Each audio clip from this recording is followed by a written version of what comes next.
Kaip laikaisi Snieguolė?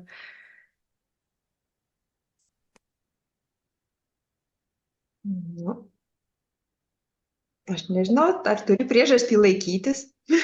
Viskas kaip ir gerai eina. O ką Nereikia reiškia, nieko. ką reiškia Snieguolė laikytis? Nu, yra toks pasakymas, kad tarsi laikomės iš kažko. O už ko laikomės? Nu, kaip laikaisi, nu tai kaip? Tai kaip jau yra būdas, tai reiškia jau laikausi. Tai sakau, kaip ir nesilaikau. Tai negaliu atsakyti kaip. Bet laikytis reikia, o už ko laikomės mes? Aš visą laiką, man tas Už klausimas buvo žemės. labai aktuolus. Už žemės laikomės, už rankos laikomės, už tikėjimo Už laikomės, žemės už vitaminų gerai. laikomės. Jo, čia šiaip už žemės laikytis, tai skriejant aplink Saulę tokiu greičiu, kokiu skrieja Žemė, tai kažin ar išsilaikytume. Tai klausimas, ar aš laikausi, ar mane kažkas tai laiko. Yra dėsniai traukos, principai jau yra sukurta, tai man nieko specialiai laikytis nereikia. Kol nežinojom Žemės visatos sandaros, tos mūsų galaktikos, tai visai vyko dabar kaip ir patyrinėta. Aš nežinau, kas bus už dar kažkiek tai laiko praeis, kadangi technologijos keičiasi. Žmonės ieško atsakymų, atranda, suranda, savai paaiškina, tada tas paaiškinimas netinka, tada jie apverčia, paneigia kažką kitą, pasako.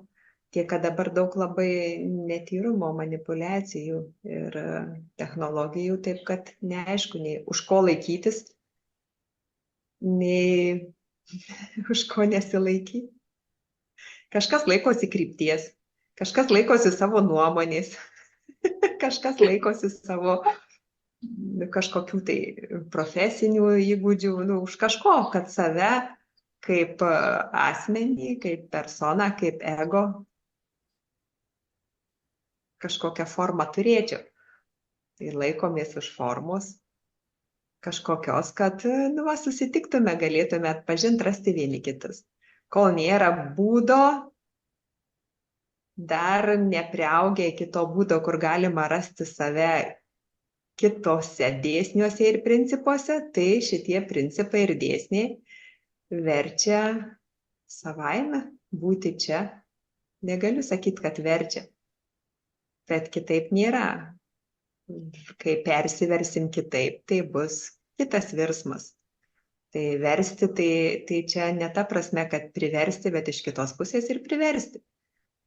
Tiesiog šitas dėsnis pasireiškia va tokiu būdu, kai įvyksta virsmas, jau tada kitaip viskas išvirsta.